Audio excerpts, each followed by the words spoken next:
નમસ્કાર. આજે હું બનાવું છું શિયાળાની સ્પેશિયલ કઢી, ગાજરની કઢી. તો એના માટે મેં 250 ગ્રામ ગાજર લઈ લીધા છે, એકદમ તાજા અને પિંક કલરના. એની વચ્ચે જે સફેદ ભાગ હોય છે એને આપણે કાપી અને કાઢી નાખવાનો છે અને ઝીણા ઝીણા પીસમાં સમારી લેવાના છે ગાજર. તો આ રીતે ગાજર સમારી અને તૈયાર છે. હવે ગાજરને વઘારવા માટે બીજી તરફ કઢાઈ પણ મેં મૂકી દીધી છે. એમાં 2 ચમચી ઘી, અને તમે ચાહો તો તેલ પણ લઈ શકો છો, પણ ઘીમાં ટેસ્ટ સારો આવતો હોય છે. 2 મરચાં, 4-5 લવિંગ, 1 તમાલપત્ર, 1 ચમચી રાઈ, 1 ચમચી જીરું, ચપટી હિંગ, ચપટી હળદર અને મીઠા લીમડાના પાન એડ કરી દીધા છે. હવે ગાજર જે સમારીને રાખ્યા હતા એને પણ નાખી દીધા છે અને એને સરસ મિક્સ કરી લેવાનું છે. અને ગાજર ડૂબે એટલું પાણી નાખવાનું છે અને ઢાંકણ ઢાંકી અને ગાજરને ચડવા દેવાના છે.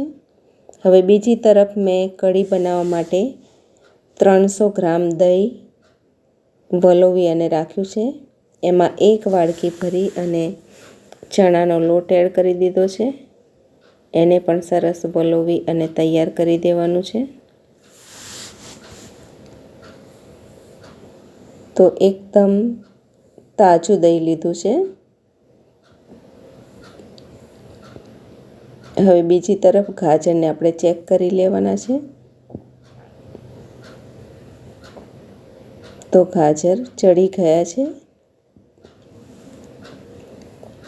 હવે દહીંના ઘોલને આપણે અંદર નાખી દઈશું અને એ જ તપેલીમાં જોઈતા પ્રમાણમાં પાણી પણ આપણે એડ કરી લઈશું.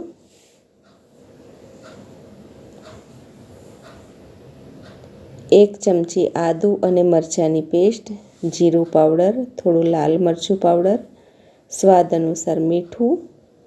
આ બધા જ મસાલાને આપણે સરસ મિક્સ કરી લઈશું અને આ કઢીને સતત હલાવતા રહેવાનું છે. તો ઉકળવા લાગી છે કઢી અને ઘાટી પણ થઈ ગઈ છે.